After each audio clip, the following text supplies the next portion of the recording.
book that I highly recommend when you start to animate is The Animator Survival Kit by Richard Williams. It's a great book that goes through all the core principles of animation. Here you can see that we have 3 key positions.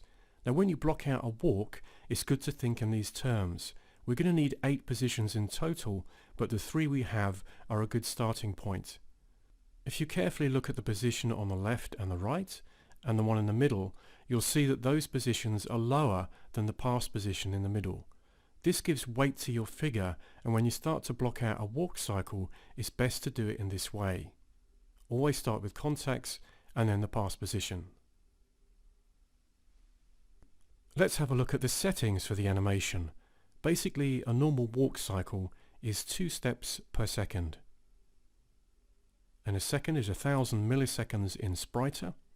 1 complete step every half second. We need 8 poses to get the walk cycle to work. This means the first and the last pose are actually the same. Each pose is 125 frames apart in Spriter, and we set the frame rate to 30 frames a second. Let's now view the first position we're going to pose in positive, negative space,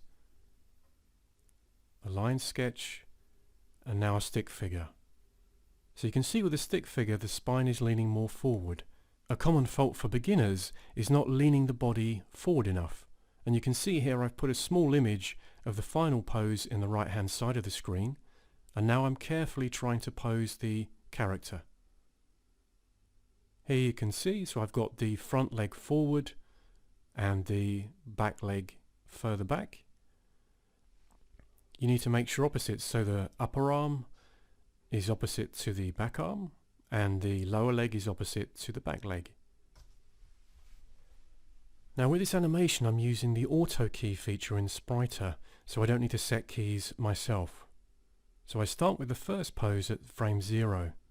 Now a good thing to remember in Spriter is if you want to alter a position later on, always type in the box there the frame number you want to change.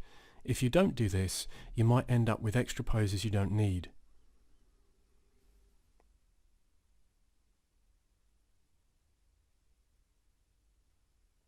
So when you blocked out the first pose, do the opposite pose at the 500 mark.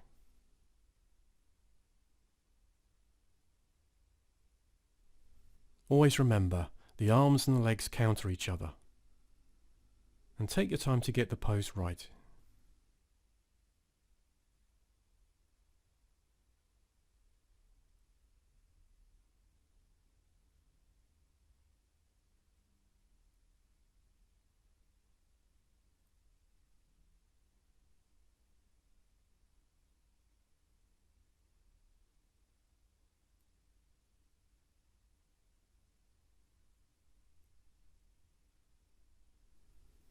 After you've done the mid pose, copy the first pose all the way to the end.